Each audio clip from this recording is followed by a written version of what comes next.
Quand on parle des additifs nitrés, de quoi s'agit-il ou dans quels produits le retrouve-t-on finalement? On le retrouve dans beaucoup de produits, c'est-à-dire dans quasiment toute la charcuterie française.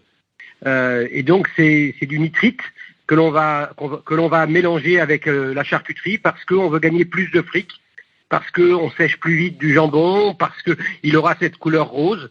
Et donc c'est du nitrite qu'on met dans la charcuterie et on sait aujourd'hui que ça fait des milliers de morts par an. Et d'ailleurs, l'Organisation mondiale de la santé elle-même a tiré la sonnette d'alarme en exposant que ces produits étaient extrêmement dangereux et qu'il y avait des liens notamment entre additifs nitrés et cancer. Il y a plus de doute aujourd'hui. Quand on mange un produit auquel il y a du nitrite dedans, vous avez un risque élevé de cancer colorectal. Et donc, ce qu'il faut comprendre, c'est pas le nitrite par lui-même, c'est l'effet cocktail entre le nitrite et le sang qu'il y a dans la viande. Et cet effet cocktail, il est mortifère pour tout le monde.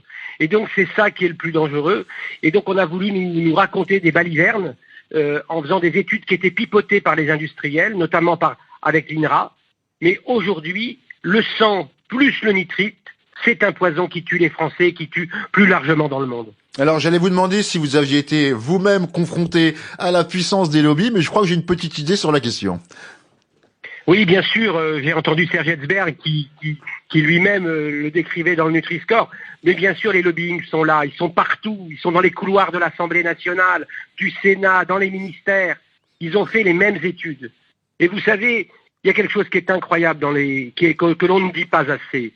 Celui qui était le plus farouche défenseur des nitrites, c'est-à-dire le président des industriels, Bernard Vallat, avait été lui-même, quelques années avant, un haut fonctionnaire, président du Conseil national de l'alimentation et lui-même directeur au ministère de l'Agriculture. Et donc c'est des connivences d'État.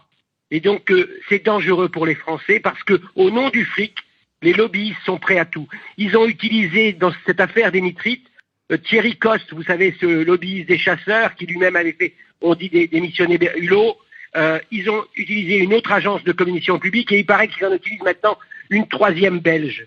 Les lobbyistes sont partout avec trois techniques. Il faut comprendre comment un lobbyiste essaie de fabriquer la loi au lieu qu'elle soit fabriquée par le peuple français et par ses députés. On fabrique du cognitif faux, c'est-à-dire de la pensée fausse. Je mets des frics de millions d'euros et je dis, est-ce qu'il y a quelqu'un qui peut répondre à ce que le nitrite, c'est pas dangereux?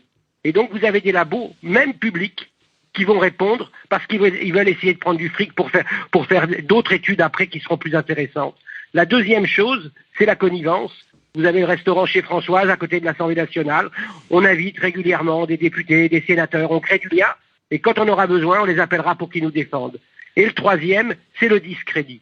C'est-à-dire, regardez, le député Ramos, il a beau être dans la majorité présidentielle, il a quand même fait des choses avec François Ruffin. C'est louche cette affaire-là. Et donc le type est dangereux. Toujours la même chose. Fabriquer du cognitif faux, fabriquer des connivences et ensuite fabriquer du discrédit.